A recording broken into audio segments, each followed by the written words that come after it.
Hi friends, this video shows how to use this Portronics iKonnect C Pro Type C to 3.5 mm female aux connector to connect this wired headset to iPhone.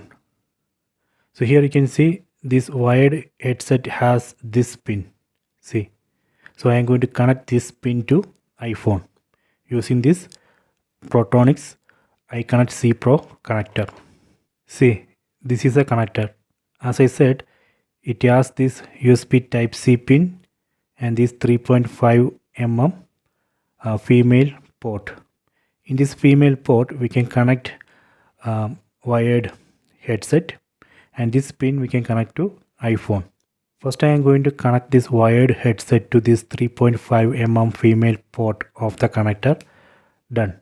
After that, this end, this USB Type C pin I am going to connect to iPhone. Let me connect this USB Type C pin to iPhone. Done. After that, we can play one audio and we can check the headset. So let me test the microphone. So this headset has this microphone. Let me test that microphone. So I have this app, mic test app. Open that. See,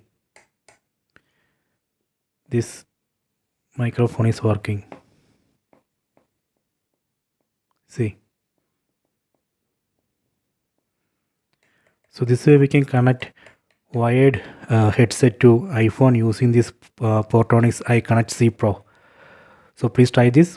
I hope you have enjoyed this video. Please subscribe this channel. Please like and share the video.